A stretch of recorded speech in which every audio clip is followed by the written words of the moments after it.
Bismillahir Rahmanir Rahim. My dear students of Honors Part 4, how you are doing? Today I will discuss the poem The Death of the Hired Man and analyze different aspects of the poem. And first, let me tell you an introduction to the poem. The Death of the Hired Man was first published in the north of Boston in 1914. It is definitely one of the most powerful and dramatically lyrical poems of Frost. It is dramatic because the poet does not speak to his readers directly. His ever fecund imagination spins two characters who express their emotions, feelings, and sentiments. It is through a dialogue between them that the narration takes place. The form is Theocritian terms is a mime in Bengali, Muka Bhinoy. But what is surprising is that it is much more dramatic and intense than a mime. It is similar to a mime also in respect of relation and contrast between rules and in a gradual progression towards the climactic moment and then a denouement. The shadows of barriers and boundaries are always cast in the poetry of Robert Frost. Here in this poem, it is Silas' inflated self-respect which is the barrier separating him from his rich and prosperous brother. A somebody director in the bank. Silas is old, decrepit, and helpless. His plight evokes our sympathy as he does not even have any refuse. It is only Murray who understands, sympathizes, and pleads his case. In north of Boston, there are a lot of abnormal, unbalanced people, but there are also sound and normal people, like the one in Death of the Hired Man who discovers the meaning of home, something we somehow haven't to deserve, and learns that everyone needs at least one place of refuge where the demands of strict justice are tempered by a spirit of charity. And let me, my dear students, tell you the development of thought. The Death of the Hired Man is a demonstration of Frost's capacity for compression or progression. Within a brief span of 245 lines, Frost builds up a complete plot. The Hired Man, who is the central character of the poem, makes an appearance only at the end of it. His death is the central event of the poem.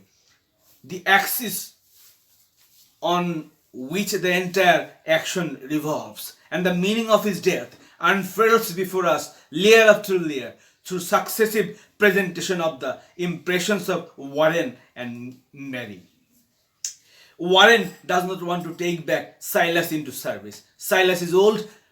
Silas is the old farmhand who had irritated Warren and given evidence of ingratitude time and again by leaving him in hope of higher wages precisely when he was needed most. At the time of harvest, the dramatic conflict in the poem arises from Mary's consistent efforts to persuade her husband to have pity on Silas, notwithstanding the past, and to help Silas when he most needed it. When he is broken, old, and helpless, she is not pleading from any practical point of view. She is pleading his case only on humanitarian grounds. Warren is nursing old grudges and does not want to take back Silas because he did not think him to be reliable and trustworthy. Moreover, Warren has not yet seen Silas after his return at present, and so is completely unaware that Silas is in deep waters. He is on the verge of death. He does not have any idea that Silas could collapse any moment. Every step in Mary's argument with her husband throws fresh light on Silas' character. By the end, we see his character in true colors. He comes out to be a man with a heavy dosage of self-respect. The final truth about his personality is his death. We, as the sane and alert readers of the poem, are not shocked to learn about his death at the end. This poem seems to be the imminent culmination to all what we have been told in the sorry, this line will be, this seems to be the imminent culmination to all what we have been told in the poem. His death provides the anchoring point of his character and life. Guided by his impractical idealism, he prefers to seek work at variance to living on mercy and charity of his relatives. He would be able to maintain his independence in some measure, in some form, however mitigated. Putting this idea in very apt words, a critic, Lenin says, his self-respect has been the essence of his life, and now that this self-respect can exist only as a charitable fiction, his life is, in the truest sense, ended. And now, let me shed some critical light on the poem. The poem has been universally praised. There are many different qualities in the poem, and every reader finds something or the other appealing in the poem. Its authentic power, its conversational beauty, its rich sense of ordinary life, and its eloquent descriptions have all been praised from different quarters. Of course, the best known and most quoted line of the poem are the ones in which Mary and Warren define home in their own ways. The poem describes, without much ado, one of the most touching phenomena of human existence. Spelling out the theme of the poem, a critic Brown says, the drama of man's justice and women's mercy and the pull between both values when set against the simplest and deepest of claims, the dignity of man, is the main theme of the poem. But another critic, Thompson, feels that the central theme is the gradual conversion of the husband's irrational and stubborn prejudice through his wife's consistently persistent persuasion. The return and death of Silas, the hired man, is only secondary, he thinks. The psychological implications of the poem become apparent only when one recognizes the gradual ascendancy of the wife's latest pity and kind line until it dominates the husband's outspoken intolerance and anger. It appears that the entire story is being told in hushed